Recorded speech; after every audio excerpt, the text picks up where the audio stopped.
Hello, my friends. I'm glad you're here. It's time for another Sherlock Holmes story. Well, not really. I'm doing this one a bit earlier than expected, but for a specific reason. See, I have several collections of Sherlock Holmes short stories, and for some reason, this story is in none of them. I have no idea why. As a matter of fact, I only found out about this story because apparently several movies use the same literary device that this story contains, and it was mentioned in passing in a film review. I'm sorry, I can't remember what film. What is this device that's mentioned? I don't know.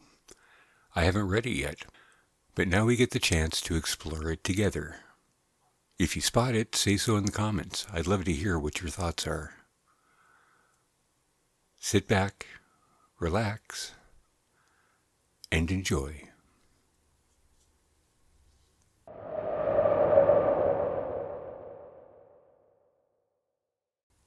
The Adventure of the Bruce-Partington Plans by Arthur Conan Doyle. In the third week of November, in the year 1895, a dense yellow fog settled down upon London. From the Monday to the Thursday, I doubt whether it was ever possible from our windows in Baker Street to see the loom of the opposite houses. The first day Holmes had spent in cross-indexing his huge book of references. The second and third had been patiently occupied upon a subject which he had greatly made his hobby, the music of the Middle Ages. But when, for the fourth time, after pushing back our chairs from breakfast, we saw the greasy, heavy, brown swirls still drifting past us, and condensing in oily drops upon the window panes, my comrade's impatient and active nature could endure this drab existence no longer. He paced restlessly about our sitting room in a fever of suppressed energy, biting his nails, tapping the furniture, and chafing against inaction. "Nothing of interest in the paper, Watson," he said. I was aware that by anything of interest, Holmes meant anything of criminal interest. There was the news of a revolution, of a possible war, and an impending change of government. But these did not come within the horizon of my companion. I could see nothing recorded in the shape of crime, which was not commonplace and futile. Holmes groaned and resumed his restless meanderings. "The London criminal is certainly a dull fellow," said he in the querulous voice of the sportsman whose game has failed him. "Look out this window, Watson. See how the figures loom up, are dimly seen, and then blend once more into the cloud bank. The thief or the murderer could roam London on such a day as the tiger does the jungle, unseen until he pounces, and then evident only to his victim." "There have," said I, "been numerous petty thefts." Holmes snorted his contempt. "This great and somber stage is set for something more worthy than that," said he. "It is fortunate for this community that I am not a criminal." "It is indeed," said I heartily. "Suppose that I were Brooks or Woodhouse, or any of the 50 men who have good reason for taking my life, how long could I survive against my own pursuit? A summons, a bogus appointment, and all would be over. It is well they don't have days of fog in the Latin countries, the countries of assassination. By Jove, here comes something at last to break our dead monotony." It was the maid with the telegram. Holmes tore it open and burst out laughing. "Well, well, what next?" said he. "Brother Mycroft is coming round." "Why not?" I asked. "Why not? It is as if you met a tram car coming down a country lane. Mycroft has his rails and he runs on them. His Pall Mall lodgings, the Diogenes Club, Whitehall, That is his cycle. Once and only once he has been here.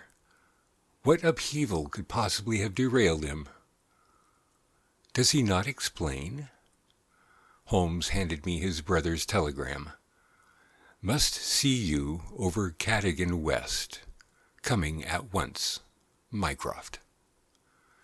Cadogan West? I have heard that name. It recalls nothing to my mind, but that Mycroft should break out in this erratic fashion. A planet might as well leave its orbit.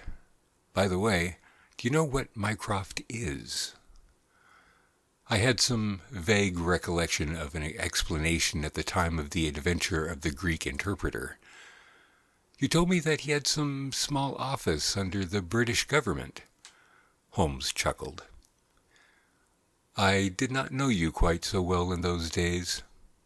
One has to be discreet when one talks of high matters of state. You are right in thinking that he is under the British government. You would also be right, in a sense, if you said that occasionally he is the British government. My dear Holmes, I thought I might surprise you. Mycroft draws £450 a year, remains a subordinate, has no ambitions of any kind, will receive neither honor nor title, but remains the most indispensable man in the country. But how? Well, his position is unique. He has made it for himself. There has never been anything like it before, nor will be again.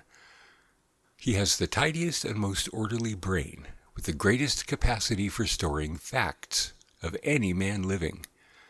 The same great powers which I have turned to the detection of crime, he has used for this particular business. The conclusions of every department are passed to him, and he is the central exchange, the clearing-house, which makes out the balance. All other men are specialists, but his specialism is omniscience. We will suppose that a minister needs information as to a point which involves the Navy, India, Canada, and the bimetallic question. He could get his separate advices from various departments upon each, but only Mycroft can focus them all, and say offhand how each factor would affect the other. They began by using him as a shortcut, a convenience. Now he has made himself an essential.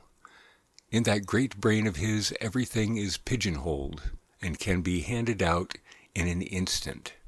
Again and again, his word has decided the national policy. He lives in it. He thinks of nothing else save when, as an intellectual exercise, he unbends if I call upon him and ask him to advise me on one of my little problems. But Jupiter is descending today. What on earth can it mean? Who is Cadogan West? And what is he to Mycroft? I have it, I cried, and plunged among the litter of papers upon the sofa. Yes, here it is, sure enough. Cadogan West was the young man who was found dead on the Underground on Tuesday morning. Holmes sat up at attention, his pipe halfway to his lips. This must be serious, Watson. A death which has caused my brother to alter his habits can be no ordinary one. What in the world can he have to do with it? The case was featureless as I remember it. The young man had apparently fallen out of the train and killed himself. He had not been robbed, and there was no particular reason to suspect violence. Is that not so? There has been an inquest, said I, and a good many fresh facts have come out. Looked at more closely, I should certainly say that it was a curious case. Judging by its effect upon my brother, I should think it must be an extraordinary one. He snuggled down in his armchair. Now, Watson, let us have the facts. The man's name was Arthur Cadogan West. He was 27 years of age, unmarried, and a clerk at Woolwich Arsenal. Government employee. Behold the link with Brother Mycroft. He left Woolwich suddenly on Monday evening, was last seen by his fiancée, Miss Violet Westbury, whom he left abruptly in the fog about 7:30 that evening. There was no quarrel between them, and she gave no motive for his action. The next thing heard of him was when his dead body was discovered by a plate-layer named Mason, just outside Aldgate Station, in the underground system in London. When? The body was found at 6 on Tuesday morning. It was laying wide of the metals upon the left hand of the track, as one goes eastward, at a point close to the station, where the line emerges from the tunnel in which it runs. The head was badly crushed, an injury which might well have been caused by a fall from the train. The body could only have come on the line in that way. Had it been carried down from a neighboring street, it must have passed the station barriers, where a collector is always standing. This point seems absolutely certain. Very good. The case is definite enough. The man, dead or alive, either fell or was precipitated from a train. So much is clear to me. Continue. The trains which traverse the lines of rail beside which the body was found are those which run from west to east, some being purely metropolitan, and some from Willesden and outlying junctions. It can be stated for certain that this young man, when he met his death, was traveling in this direction at some late hour of the night, but at what point he entered the train it is impossible to state. His ticket, of course, would show that. There was no ticket in his pockets. No ticket? Dear me, Watson, this is really very singular. According to my experience, it is not possible to reach the platform of a metropolitan train without exhibiting one's ticket. Presumably, then, the young man had one. Was it taken from him in order to conceal the station from which he came? It is possible. Or did he drop it in the carriage? That is also possible, but the point is of curious interest. I understand that there was no sign of robbery. Apparently not. There is a list here of his possessions. His purse contained £2.15. He had also a cheque-book on the Woolwich branch of the Capital and Counties Bank. Through this, his identity was established. There were also 2 dress circle tickets for the Woolwich Theatre, dated for that very evening. Also a small packet of technical papers. Holmes gave an exclamation of satisfaction. There we have it at last, Watson. British Government, Woolwich Arsenal, technical papers. Brother Mycroft, the chain is complete. But here he comes, if I am not mistaken, to speak for himself. A moment later, the tall and portly form of Mycroft Holmes was ushered into the room. Heavily built and massive, there was a suggestion of uncouth physical inertia in the figure, but above this unwieldy frame there was a perched head so masterful in its brow, so alert in its steel-gray deep-set eyes, so firm in its lips and so subtle in its play of expression, that after the first glance one forgot the gross body and remembered only the dominant mind. At his heels came our old friend Lestrade of Scotland Yard, thin and austere. The gravity of both their faces foretold some weighty quest. The detective shook hands without a word. Mycroft Holmes struggled out of his overcoat and subsided into an armchair. "A most annoying business, Sherlock," said he. "I extremely dislike altering my habits, but the powers that be would take no denial. In the present state of Siam, it is most awkward that I should be away from the office, but it is a real crisis. I have never seen the Prime Minister so upset. As to the Admiralty, it is buzzing like an overturned beehive. Have you read up the case?" "We have done so. What were the technical papers?" "Ah, that's the point. Fortunately, it has not come out. The press would be furious if it did. The papers which this wretched youth had in his pocket were the plans of the Bruce-Partington submarine." Mycroft Holmes spoke with a solemnity which showed his sense of the importance of the subject.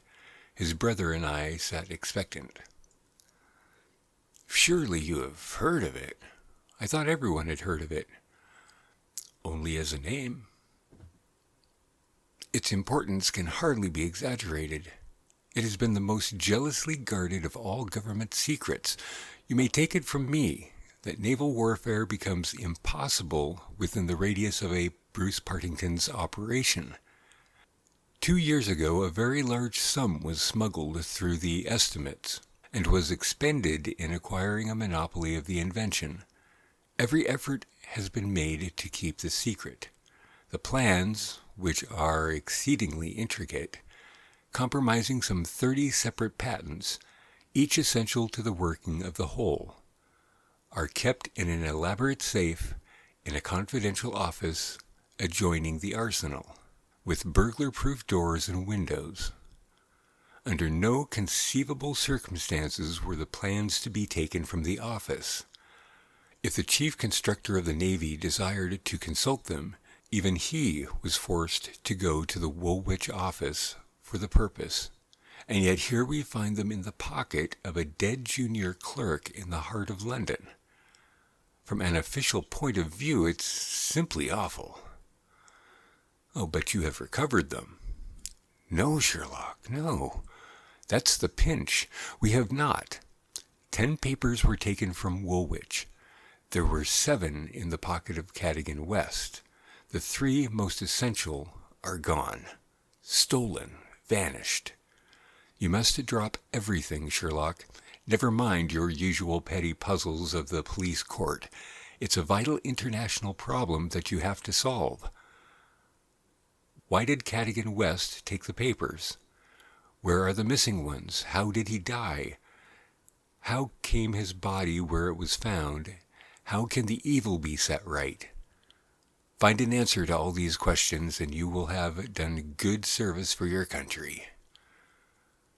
"Why do you not solve it yourself, Mycroft? You can see as far as I." "Possibly, Sherlock, but it is a question of getting details. Give me your details, and from an armchair I will return you an excellent expert opinion. But to run here and run there, to cross-question railway guards, and lie on my face with a lens to my eye, it is not my métier. No, you are the one man who can clear the matter up. If you have a fancy to see your name in the next honors list—" My friend smiled and shook his head. "I play the game for the game's own sake," he said, "but the problem certainly presents some points of interest, and I shall be very pleased to look into it. Some more facts, please."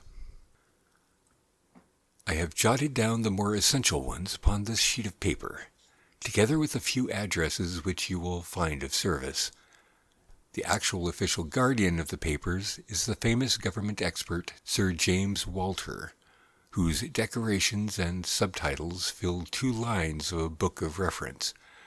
He has grown gray in the service, is a gentleman, a favored guest in the most exalted houses, and above all, a man whose patriotism is beyond suspicion. He is one of 2 who have a key of the safe. I may add that the papers were undoubtedly in the office during working hours on Monday, and that Sir James left for London about 3 o'clock, taking his key with him. He was at the house of Admiral Sinclair at Berkeley Square during the whole of the evening when this incident occurred. Has the fact been verified? Yes, my brother. Colonel Valentine Walter has testified to his departure from Woolwich, and Admiral Sinclair to his arrival in London, so Sir James is no longer a direct factor in the problem. Who was the other man with the key? The senior clerk and draftsman, Mr. Sidney Johnson. He is a man of 40, married, with 5 children. He is a silent, morose man, but he has, on the whole, an excellent record in the public service. He is unpopular with his colleagues, but a hard worker. According to his own account, corroborated only by the word of his wife, he was at home the whole of Monday evening after office hours, and his key has never left the watch chain upon which it hangs. Tell us about Cadogan West. He has been 10 years in the service and has done good work. He has the reputations of being hot-headed and imperious, but a straight, honest man. We have nothing against him. He was next Sidney Johnson in the office. His duties brought him into daily personal contact with the plans. No one else had the handling of them. Who locked up the plans that night? Mr. Sidney Johnson, the senior clerk.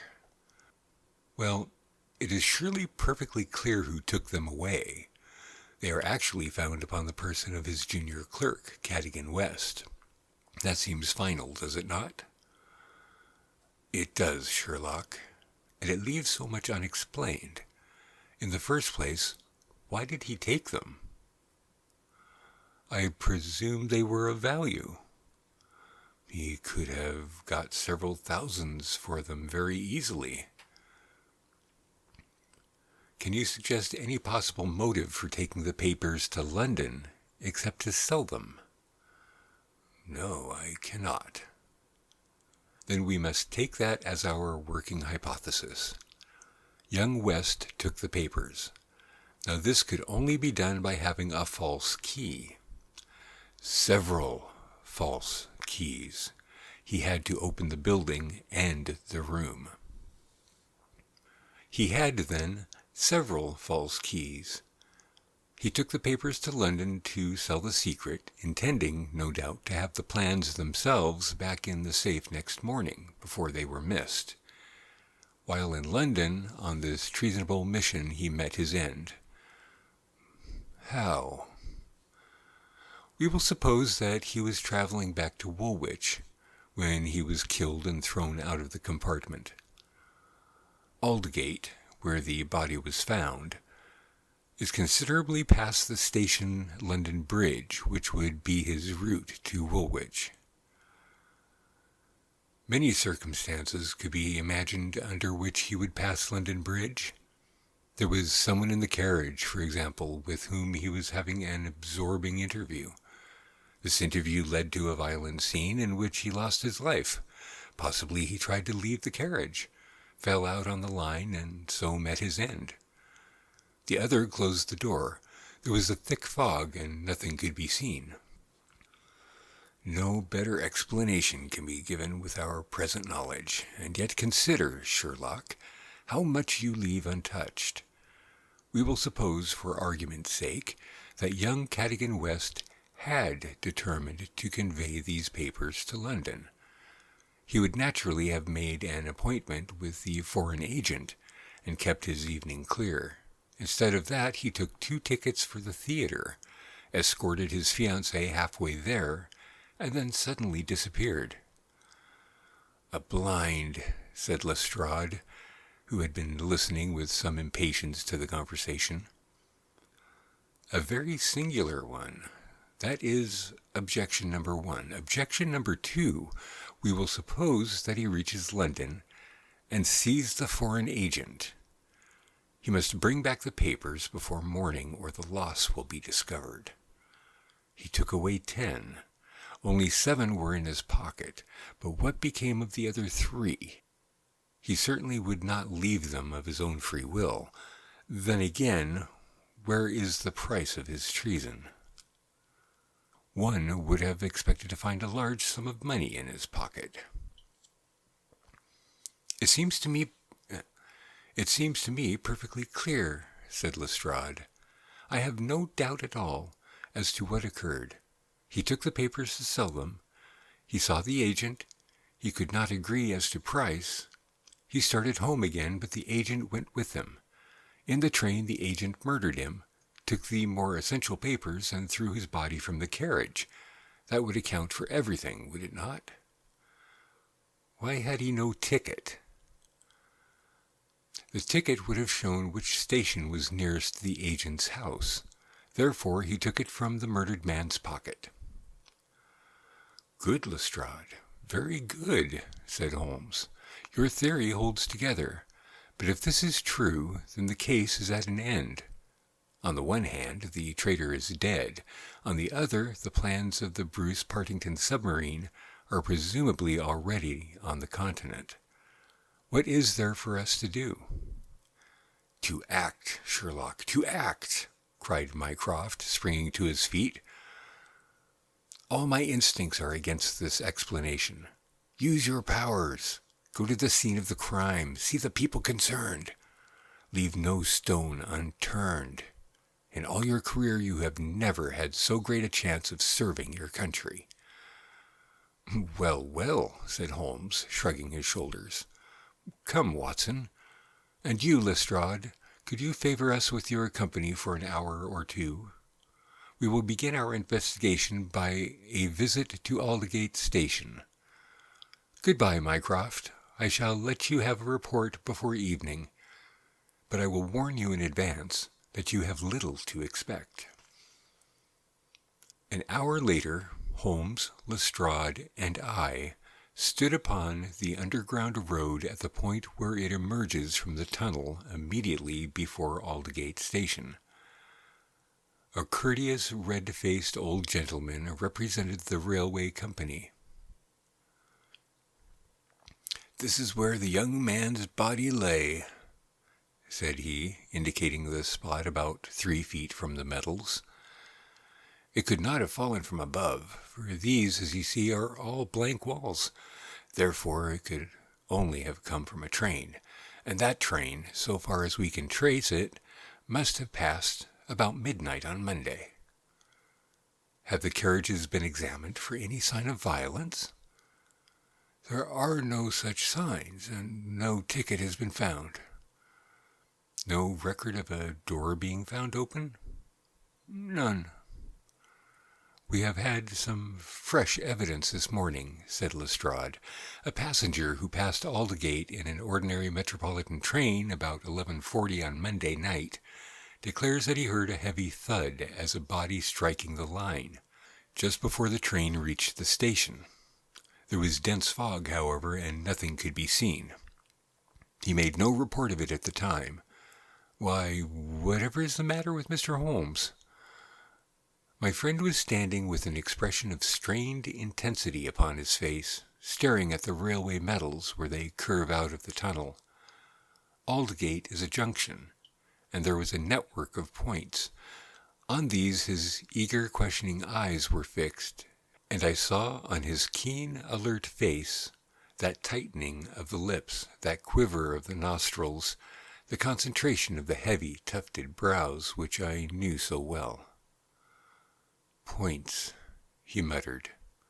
"The points. What of it? What do you mean?" "I suppose there are no great number of points on a system such as this." "No, they are very few." "And a curve, too." "Points and a curve. By Jove, if it were only so. What is it, Mr. Holmes? Have you a clue?" "An idea, an indication, no more. But the case certainly grows in interest. Unique, perfectly unique, and yet why not? I do not see any indications of bleeding on the line." "There were hardly any. But I understand that there was a considerable wound." "The bone was crushed, but there was no great external injury." "And yet one would have expected some bleeding." "Would it be possible for me to inspect the train which contained the passenger who heard the thud of a fall in the fog?" "I fear not, Mr. Holmes. The train has been broken up before now, and the carriages redistributed. "I can assure you, Mr. Holmes," said Lestrade, "that every carriage has been carefully examined. I saw to it myself." It was one of my friend's most obvious weaknesses that he was impatient with less alert intelligences than his own. "Very likely," said he, turning away. "As it happens, it was not the carriages which I desired to examine. Watson, we have done all we can here. We need not trouble you any further, Mr. Lestrade. I think our investigations must now carry us to Woolwich." At London Bridge, Holmes wrote a telegram to his brother, which he handed to me before dispatching it. It ran thus: "See some light in the darkness, but it may possibly flicker out. Meanwhile, please send by messenger to await return to Baker Street a complete list of all foreign spies or international agents known to be in England, with full address. Sherlock." "That should be helpful, Watson," he remarked as we took our seats in the Woolwich train. "We certainly owe Brother Mycroft a debt for having introduced us to what promises to be a really very remarkable case." His eager face still wore that expression of intense and high-strung energy, which showed me that some novel and suggestive circumstance had opened up a stimulating line of thought.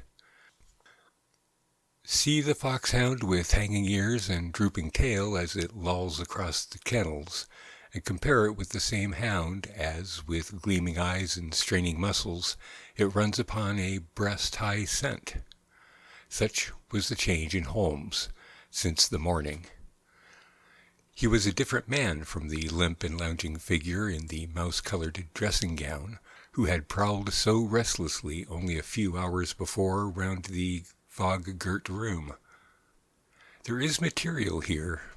There is scope," said he. "I am dull indeed not to have understood its possibilities. Even now they are dark to me.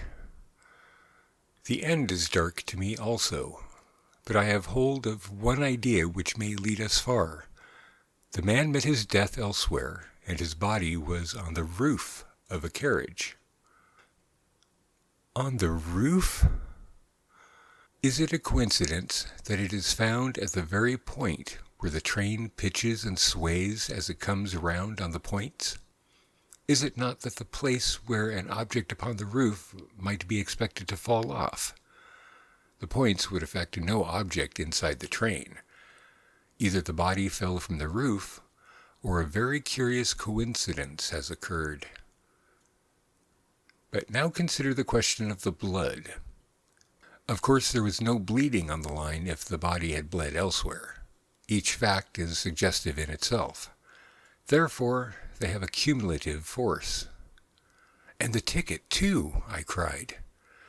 "Exactly. We could not explain the absence of a ticket. This would explain it.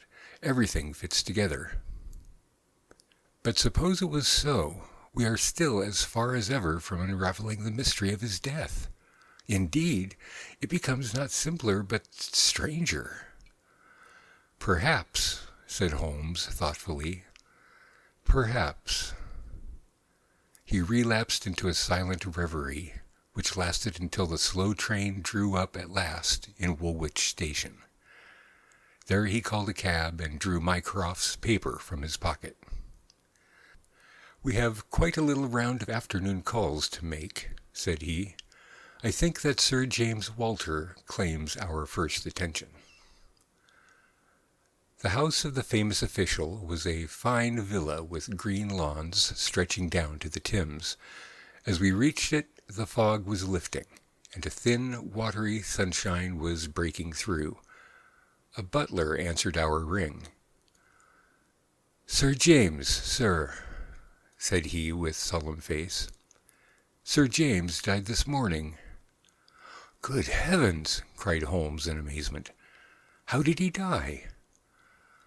"Perhaps you would care to step in, sir, and see his brother, Colonel Valentine." "Yes, we had best do so." We were ushered into a dim-lit drawing-room, where an instant later we were joined by a very tall, handsome, light-bearded man of 50, the younger brother of the dead scientist. His wild eyes, stained cheeks, and unkempt hair all spoke of the sudden blow which had fallen upon the household. He was hardly articulate as he spoke of it. "It was this horrible scandal," said he. "My brother, Sir James, was a man of very sensitive honor, and he could not survive such an affair. It broke his heart. He was always so proud of the efficiency of his department, and this was a crushing blow. We had hoped that he might have given us some indications which would have helped us to clear the matter up. I assure you that it was all a mystery to him as it is to you and to all of us. He had already put all his knowledge at the disposal of the police. Naturally, he had no doubt that Cadogan West was guilty, but all the rest was inconceivable. You cannot throw any new light upon the affair? I know nothing myself save what I have read or heard. I have no desire to be discourteous, but you can understand, Mr. Holmes, that we are much disturbed at present, and I must ask you to hasten this interview to an end." "This is indeed an unexpected development," said my friend when we had regained the cab. "I wonder if the death was natural, or whether the poor old fellow killed himself. If the latter, may it be taken as some sign of self-reproach for duty neglected? We must leave that question to the future. Now we shall turn to the Cadogan Wests." A small but well-kept house in the outskirts of the town sheltered the bereaved mother. The old lady was too dazed with grief to be of any use to us, but at her side was a young-faced young lady, who introduced herself as Miss Violet Westbury, the fiancée of the dead man, and the last to see him upon that fatal night. "I cannot explain it, Mr. Holmes," she said. "I have not shut an eye since the tragedy, thinking night and day what the true meaning of it can be. Arthur was the most single-minded, chivalrous, patriotic man upon earth. He would have cut his right hand off before he would sell a state secret confided to his keeping. It is absurd, impossible, preposterous to anyone who knew him." "But the facts, Miss Westbury?" Yes. I admit I cannot explain them." "Was he in any want of money?" "No. His needs were very simple and his salary ample. He had saved a few hundreds, and we were to marry at the New Year." "No signs of any mental excitement? Come, Miss Westbury, be absolutely frank with us." The quick eye of my companion had noted some change in her manner. She colored and hesitated. "Yes," she said at last. "I had a feeling that there was something on his mind." "For long?" "Only for the last week or so. He was thoughtful and worried. Once I pressed him about it. He admitted that there was something, and that it was concerned with his official life. 'It is too serious for me to speak about, even to you,' said he. I could get nothing more." Holmes looked grave. "Go on, Miss Westbury. Even if it seems to tell against him, go on. We cannot say what it may lead to." "Indeed, I have nothing more to tell. Once or twice it seemed to me that he was on the point of telling me something. He spoke one evening of the importance of the secret, and I have some recollection that he said that no doubt foreign spies would pay a great deal to have it." My friend's face grew graver still. "Anything else?" "He said that we were slack about such matters, that it would be easy for a traitor to get the plans." "Was it only recently that he made such remarks?" "Yes, quite recently." Now tell us of that last evening." "We were to go to the theater. The fog was so thick that a cab was useless. We walked, and our way took us close to the office. Suddenly he darted away into the fog." "Without a word?" "He gave an exclamation. That was all. I waited, but he never returned. Then I walked home. Next morning, after the office opened, they came to inquire. About 12 o'clock we heard the terrible news. Oh, Mr. Holmes, if you could only save his honor. It was so much to him." Holmes shook his head sadly. "Come, Watson," said he. "Our ways lie elsewhere. Our next station must be the office from which the papers were taken." It was black enough before against this young man, but our inquiries make it blacker, he remarked as the cab lumbered off. "His coming marriage gives a motive for the crime. He naturally wanted money. The idea was in his head since he spoke about it. He nearly made the girl an accomplice in the treason by telling her his plans. It is all very bad. But surely, Holmes, character goes for something. Then again, why should he leave the girl in the street and dart away to commit a felony?" "Exactly. There are certainly objections, but it is a formidable case which they have to meet." Mr. Sidney Johnson, the senior clerk, met us at the office and received us with that respect which my companion's card always commanded.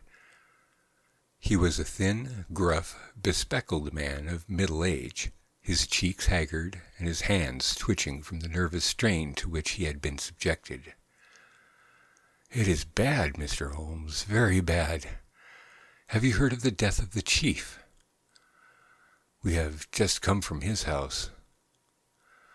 "This place is disorganized. The chief dead, Cadogan West dead, our papers stolen. And yet, when we closed our door on Monday evening, we were as efficient an office as any in the government service. Good God, it's dreadful to think of. That West, of all men, should have done such a thing." "You are sure of his guilt, then?" "I can see no other way out of it. And yet I would have trusted him as I trust myself." "At what hour was the office closed on Monday?" "At 5. "Did you close it?" "I am always the last man out." "Where were the plans?" "In that safe. I put them there myself." "Is there no watchman for the building?" "There is, but he has other departments to look after as well. He is an old soldier and a most trustworthy man. He saw nothing that evening. Of course, the fog was very thick." "Suppose that Cadogan West wished to make his way into the building after hours. He would need 3 keys, would he not, before he could reach the papers?" "Yes, he would. The key to the outer door, the key of the office, and the key of the safe." "Only Sir James Walter and you had those keys." "I had no keys of the doors, only of the safe." "Was Sir James a man who was orderly in his habits?" "Yes, I think he was. I know that so far as these 3 keys are concerned, he kept them on the same ring. I have often seen them there." "And that ring went with him to London?" "He said so." "And your key never left your possession?"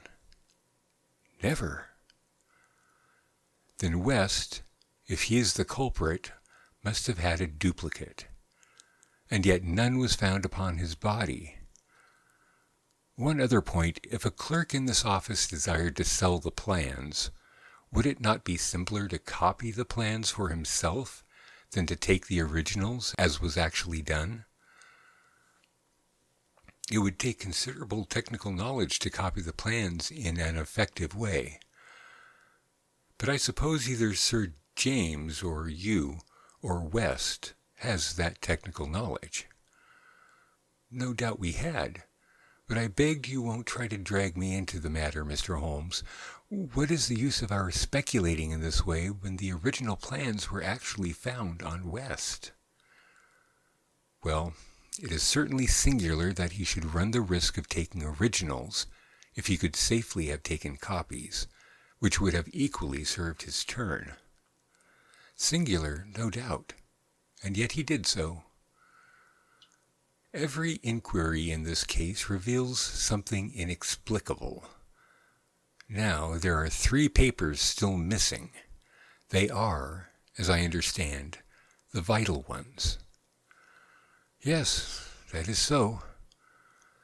Do you mean to say that anyone holding these 3 papers, and without the 7 others, could construct a Bruce-Partington submarine? I reported to that effect to the Admiralty, but today I have been over the drawings again, and I am not sure of it. The double valves with the automatic self-adjusting slots are drawn in one of the papers which have been returned. Until the foreigners had invented that for themselves, they could not make the boat. Of course, they might soon get over the difficulty. But the 3 missing drawings are the most important. Undoubtedly. I think, with your permission, I will now take a stroll round the premises. I do not recall any other question which I desired to ask. He examined the lock of the safe, the door of the room, and finally the iron shutters of the window. It was only when we were on the lawn outside that his interest was strongly excited. There was a laurel bush outside the window, and several of the branches bore signs of having been twisted or snapped. He examined them carefully with his lens, and then some dim and vague marks upon the earth itself.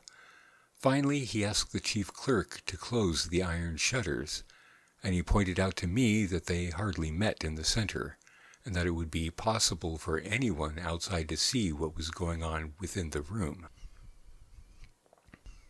The indications are ruined by 3 days' delay. They may mean something or nothing. Well, Watson, I do not think that Woolwich can help us further. It is a small crop which we have gathered. Let us see if we can do better in London. Yet we added 1 more sheaf to our harvest before we left Woolwich Station. The clerk in the ticket office was able to say with confidence that he saw Cadogan West, whom he knew well by sight, upon the Monday night, and that he went to London by the 8:15 to London Bridge. He was alone, and took a single third-class ticket. The clerk was struck at the time by his excited and nervous manner. So shaky was he that he could hardly pick up his change, and the clerk had helped him with it. A reference to the timetable showed that the 8:15 was the first train which it was possible for West to take after he had left the lady about 7:30. "Let us reconstruct, Watson," said Holmes, after half an hour of silence.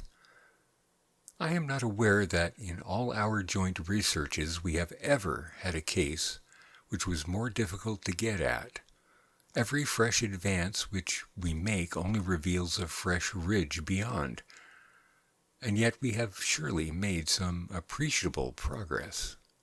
The effect of our inquiries at Woolwich has, in the main, been against young Cadogan West, but the indications at the window would lead themselves to a more favorable hypothesis.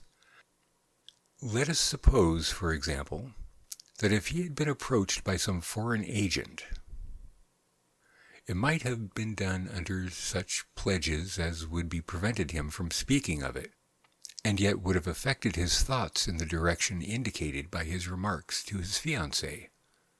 Very good. We will now suppose that as he went to the theater with the young lady, he suddenly, in the fog, caught a glimpse of this same agent going in the direction of the office. He was an impetuous man, quick in his decisions. Something gave way to his duty. He followed the man, reached the window, saw the abstraction of the documents, and pursued the thief.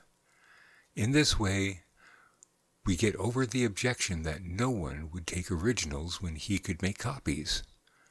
This outsider had to take originals. So far, it holds together. What is the next step? When we come into difficulties, one would imagine that under such circumstances, the first act of young Cadogan West would be to seize the villain and raise the alarm. Why did he not do so? Could it have been an official superior who took the papers? That would explain West's conduct. Or could the chief have given West the slip in the fog, and West started at once to London to head him off from his own rooms, presuming that he knew where the rooms were? The call must have been very pressing, since he left his girl standing in the fog and made no effort to communicate with her. Our scent runs cold here, and there is a vast gap between either hypothesis and the laying of West's body, with 7 papers in his pocket, on the roof of a metropolitan train. My instinct now is to work from the other end. If Mycroft has given us the list of addresses, we may be able to pick our man and follow 2 tracks instead of 1. Surely enough, a note awaited us at Baker Street. A government messenger had brought it post-haste. Holmes glanced at it and threw it over to me. There are numerous small fry, but few who would have handled so big an affair. The only men worth considering are Adolphe Meyer of 13 Great George Street, Westminster, Louis Lavrothiere of Campden Mansions, Notting Hill, and Hugo Oberstein, 13 Caulfield Gardens, Kensington. The latter was known to be in town on Monday and is now reported as having left. Glad to hear you have some light.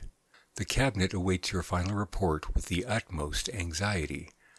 Urgent representations have arrived from the very highest quarter.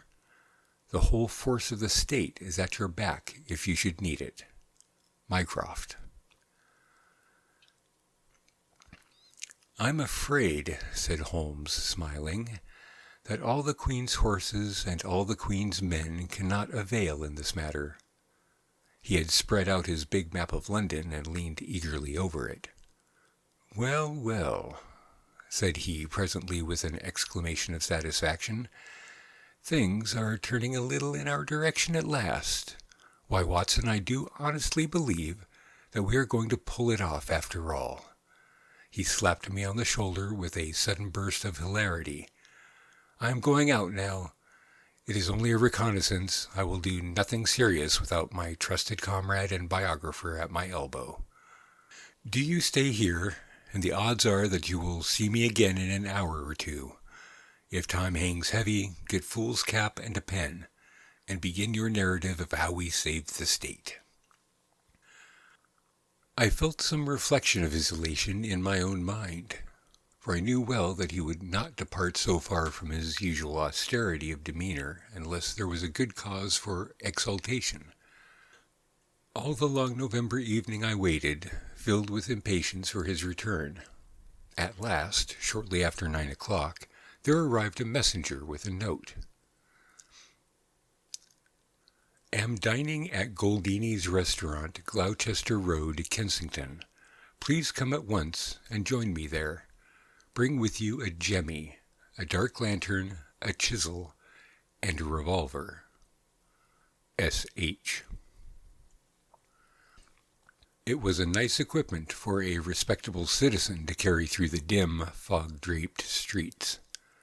I stowed them all discreetly away in my overcoat, and drove straight to the address given. There sat my friend at a little round table near the door of the garish Italian restaurant.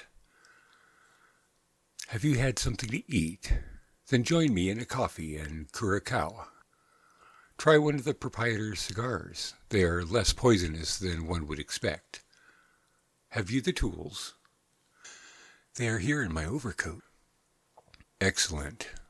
Let me give you a short sketch of what I have done, with some indication of what we are about to do.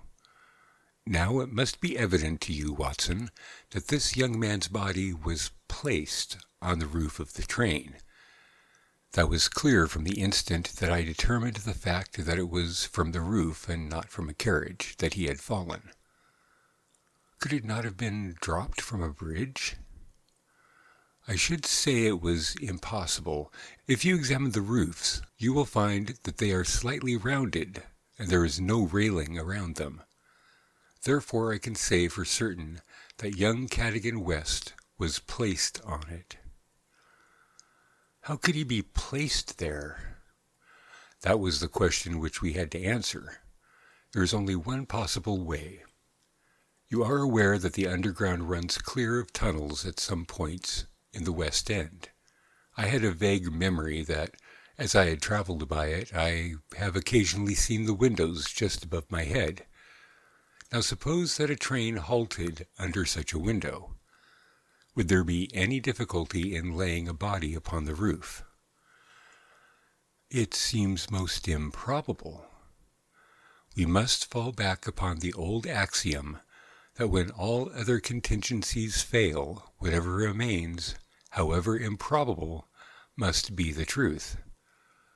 Here all other contingencies have failed.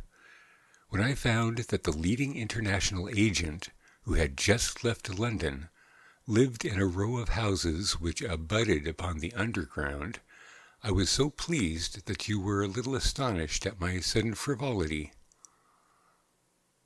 Oh, that was it, was it? Yes, that was it. Mr. Hugo Oberstein, of 13 Caulfield Gardens, had become my objective.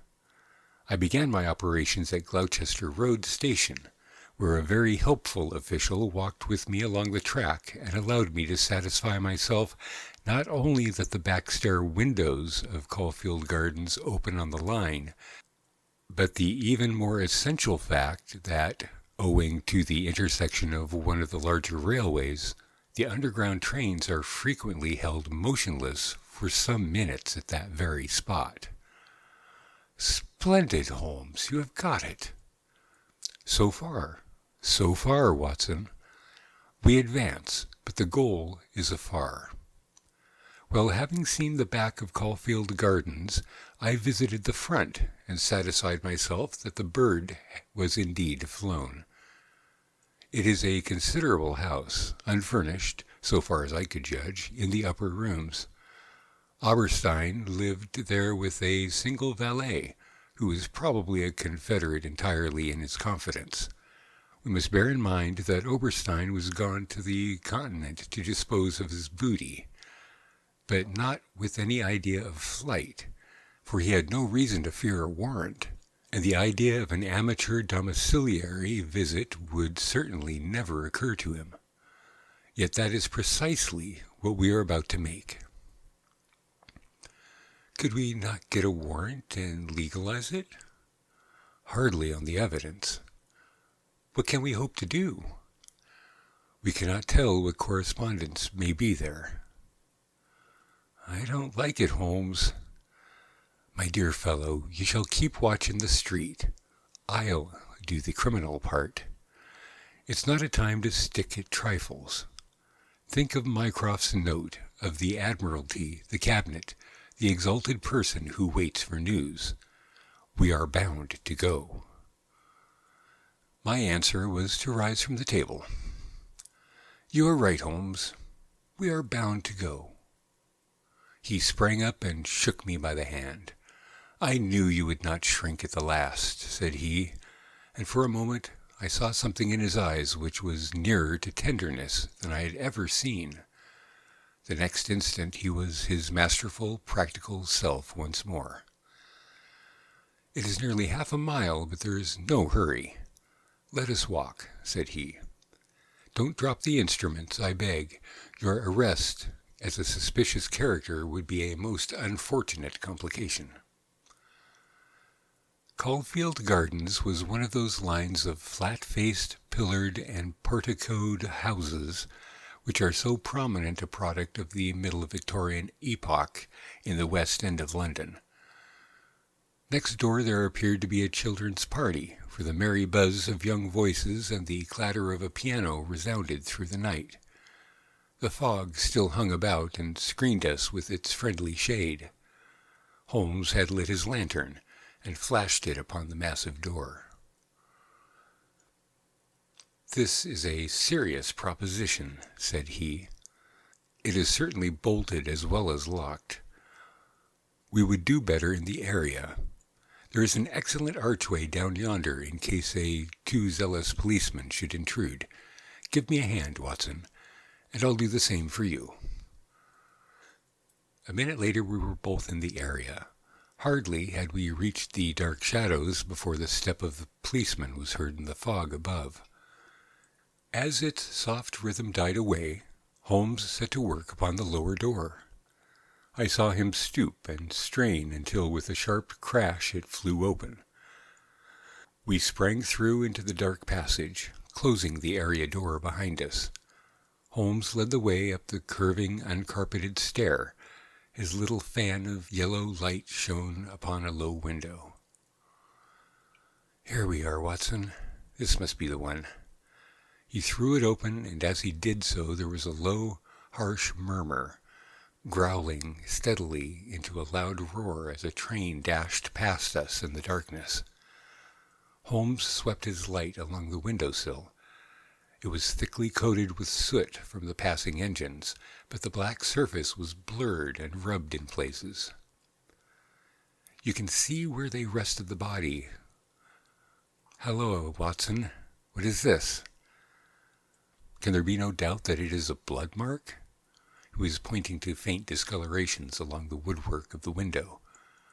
"Here it is on the stone of the stair also. The demonstration is complete. Let us stay here until a train stops." We had not long to wait. The very next train roared from the tunnel as before, but slowed in the open, and then, with a creaking of brakes, pulled up immediately beneath us. It was not 4 feet from the window ledge to the roof of the carriages. Holmes softly closed the window. "So far we are justified," said he. "What do you think of it, Watson?" "A masterpiece. You have never risen to a greater height." "I cannot agree with you there. From the moment that I conceived the idea of the body being upon the roof, which was surely not a very abstruse one, all the rest was inevitable. If it were not for the grave interests involved, the affair up to this point would be insignificant. Our difficulties are still before us, but perhaps we may find something here which may help." We had ascended the kitchen stair and entered the suite of rooms upon the first floor. One was a dining room, severely furnished and containing nothing of interest. A second was a bedroom, which also drew blank. The remaining room appeared more promising, and my companion settled down to a systematic examination. It was littered with books and papers, and was evidently used as a study. Swiftly and methodically, Holmes turned over the contents of drawer after drawer and cupboard after cupboard, but no gleam of success came to brighten his austere face. At the end of an hour he was no further than when he started. "The cunning dog has covered his tracks," said he. "He has left nothing to incriminate him. His dangerous correspondence has been destroyed or removed. This is our last chance." It was a small tin cash-box which stood upon the writing-desk. Holmes pried it open with his chisel. Several rolls of paper were within, covered with figures and calculations, without any note to show to what they referred. The recurring words "water pressure" and "pressure to the square inch" suggested some possible relation to a submarine. Holmes tossed them all impatiently aside. There only remained an envelope with some small newspaper slips inside. He shook them out on the table, and at once I saw by his eager face that his hopes had been raised. "What's this, Watson? What's this?" "Record of a series of messages in the advertisements of a paper. Daily Telegraph agony column by the print and paper. Right-hand top corner of a page. No dates, but messages arranged themselves. This must be the first. Hope to hear sooner. Terms agreed to. Write fully to address given on card. Pierrot." Next comes, "Too complex for description. Must have full report. Stuff awaits you when goods delivered. Pierrot." Then comes, "Matter presses. Must withdraw offer unless contract completed. Make appointment by letter. Will confirm by advertisement. Pierrot." Finally, "Monday night after 9. 2 taps. Only ourselves. Do not be so suspicious. Payment in hard cash when goods delivered. Pierrot."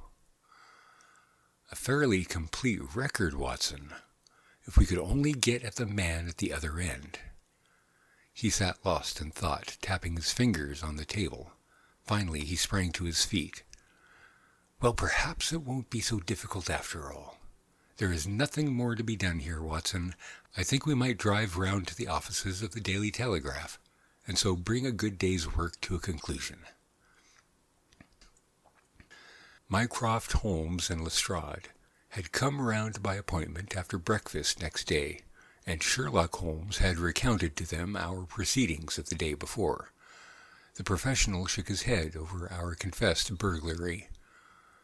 "We can't do these things in the force, Mr. Holmes," said he. "No wonder you get results that are beyond us. But some of these days you'll go too far, and you'll find yourself and your friend in trouble. For England, home, and beauty, Watson? Martyrs on the altar of our country. But what do you think of it, Mycroft?" "Excellent, Sherlock, admirable. But what use will you make of it?" Holmes picked up the Daily Telegraph, which lay upon the table. "Have you seen Pierrot's advertisement today?" "What? Another one?" "Yes, here it is. Tonight, same hour, same place.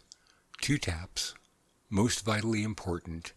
Your own safety at stake. Pierrot." "By George!" cried Lestrade. "If he answers that, we've got him." "That was my idea when I put it in. I think if you could both make it convenient to come with us at 8 o'clock to Caulfield Gardens, we might possibly get a little nearer to a solution." One of the most remarkable characteristics of Sherlock Holmes was his power of throwing his brain out of action and switching all his thoughts on to lighter things whenever he had convinced himself that he could no longer work to advantage. I remember that during the whole of that memorable day he lost himself in a monograph which he had undertaken upon the polyphonic motets of Lassus. The great national importance of the issue, the suspense in high quarters, the direct nature of the experiment which we were trying, all combined to work upon my nerves. It was a relief to me when at last, after a light dinner, we set out upon our expedition. Lestrade and Mycroft met us by appointment at the outside of Gloucester Road Station. The area door of Oberstein's house had been left open the night before, and it was necessary for me, as Mycroft Holmes absolutely and indignantly declined to climb the railings, to pass in and open the hall door. By 9 o'clock we were all seated in the study, waiting patiently for our man. An hour passed, and yet another. When 11 struck, the measured beat of the great church clock seemed to sound the dirge of our hopes. Lestrade and Mycroft were fidgeting in their seats, and looking twice a minute at their watches. Holmes sat silent and composed, his eyelids half shut, but every sense on the alert. He raised his head with a sudden jerk. "He is coming," said he. There had been a furtive step outside the door. Now it returned. We heard a shuffling sound outside, and then 2 sharp taps with the knocker. Holmes rose, motioning us to remain seated. The gas in the hall was a mere point of light. He opened the outer door, and then as a dark figure slipped past him, he closed and fastened it. "This way," we heard him say, and a moment later our man stood before us. Holmes had followed him closely, and as the man turned with a cry of surprise and alarm, he caught him by the collar and threw him back into the room. Before our prisoner had recovered his balance, the door was shut, and Holmes standing with his back against it. The man glared round him, staggered, and fell senseless upon the floor. With the shock, his broad-brimmed hat flew from his head. His cravat slipped down from his lips, and there were the long, light beard and the soft, handsome, delicate features of Colonel Valentine Walter. Holmes gave a whistle of surprise. "You can write me down an S this time, Watson," said he. "This was not the bird that I was looking for." "Who is he?" asked Mycroft eagerly. "The young brother of the late Sir James Walter, the head of the submarine department. Yes, I see the fall of the cards. He is coming, too. I think that you have best leave his examination to me." We had carried the prostrate body to the sofa. Now our prisoner sat up, looked round him with a horror-stricken face, and passed his hand over his forehead like one who cannot believe his own senses. "What is this?" he asked. "I came here to visit Oberstein." "Everything is known, Colonel Walter," said Holmes. "How an English gentleman could behave in such a manner is beyond my comprehension. But your whole correspondence and relations with Oberstein are within our knowledge. So also are the circumstances connected with the death of young Cadogan West. Let me advise you to gain at least the small credit for repentance and confession, since there are still some details which we can only learn from your lips." The man groaned and sank his face into his hands. We waited, but he was silent. "I assure you," said Holmes, "that every essential is already known. We know that you were pressed for money, that you took an impress of the keys which your brother held, and that you entered into a correspondence with Oberstein, who answered your letters through the advertisement columns of the Daily Telegraph. We are aware that you went down to the office in the fog on Monday night, but that you were seen and followed by young Cadogan West, who had probably some previous reason to suspect you. He saw your theft, but could not give the alarm, as it was just possible that you were taking the papers to your brother in London. Leaving all his private concerns, like the good citizen that he was, he followed you closely in the fog and kept at your heels until you reached this very house. There he intervened, and then it was, Colonel Walter, that to treason you added the more terrible crime of murder." "I did not! Before God, I swear that I did not!" cried the wretched prisoner. "Tell us, then, how Cadogan West met his end before you laid him upon the roof of a railway carriage." "I will. I swear to you that I will. I did the rest, I confess it. It was just as you say, a stock exchange debt had to be paid. I needed the money badly. Oberstein offered me 5,000. It was to save myself from ruin, but as to murder, I am as innocent as you." "What happened then?" "He had his suspicions before, and he followed me as you described. I never knew it until I was at the very door. It was thick fog, and one could not see 3 yards. I had given 2 taps, and Oberstein had come to the door. The young man rushed up and demanded to know what we were about to do with the papers. Oberstein had a short life preserver. He always carried it with him. As West forced himself after us into the house, Oberstein struck him on the head. The blow was a fatal one. He was dead within 5 minutes. There he lay in the hall, and we were at our wits' end what to do. Then Oberstein had this idea about the trains, which halted under his back window. But first he examined the papers, which I had brought. He said that 3 of them were essential, and that he must keep them. "You cannot keep them," said I. "There will be a dreadful row at Woolwich if they are not returned." "I must keep them," said he, "for they are so technical that it is impossible in the time to make copies." "Then they must all go back together tonight," said I. He thought for a little, and then he cried out that he had it. "3 I will keep," he said. "The others will stuff into the pocket of this young man. When he is found, the whole business will assuredly be put to his account." I could see no other way out of it, so we did as he suggested. We waited half an hour at the window before a train stopped. It was so thick that nothing could be seen, and we had no difficulty in lowering West's body onto the train. That was the end of the matter, so far as I was concerned. "And your brother?" He said nothing, but he had caught me once with his keys, and I think that he suspected. I read it in his eyes that he suspected. As you know, he never held up his head again. There was silence in the room. It was broken by Mycroft Holmes.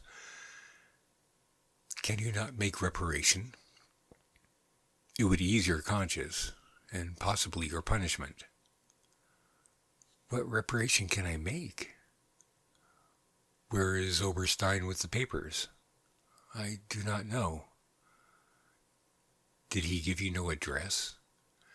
"He said the letters to the Hôtel de Lille, Paris, would eventually reach him." "Then reparation is still within your power," said Sherlock Holmes. "I will do anything I can. I owe this fellow no particular goodwill. He has been my ruin and my downfall. Here are paper and pen. Sit at this desk and write to my dictation. Direct the envelope to the address given. That is right. Now the letter. Dear Sir, with regard to our transaction, you will no doubt have observed by now that one essential detail is missing. I have a tracing which will make it complete. This has involved me in extra trouble, however, and I must ask you for a further advance of £500. I will not trust it to the post, nor will I take anything but gold or notes. I would come to you abroad, but it would excite remark if I left the country at present. Therefore, I shall expect to meet you in the smoking room of the Charing Cross Hotel at noon on Sunday. Remember that only English notes or gold will be taken." "That will do very well. I shall be very much surprised if it does not fetch our man." And it did. It is a matter of history, that secret history of a nation which is often so much more intimate and interesting than its public chronicles, that Oberstein, eager to complete the coup of his lifetime, came to the lure and was safely engulfed for 15 years in a British prison. In his trunk were found the invaluable Bruce-PartingtonPlans, which he had put up for auction in all the naval centers in Europe. Colonel Walter died in prison towards the end of the 2nd year of his sentence. As to Holmes, he returned refreshed to his monograph upon the polyphonic motets of Lassus, which has since been printed for private circulation, and is said by experts to be the last word upon the subject. Some weeks afterwards I learned incidentally that my friend spent a day at Windsor, whence he returned with a remarkably fine emerald tie-pin. When I asked him if he had bought it, he answered that it was a present from a certain gracious lady in whose interests he had once been fortunate enough to carry out a small commission. He said no more, but I fancy that I could guess at that lady's august name, and I have little doubt that the emerald pin will forever recall to my friend's memory the adventure of the Bruce-Partington plans.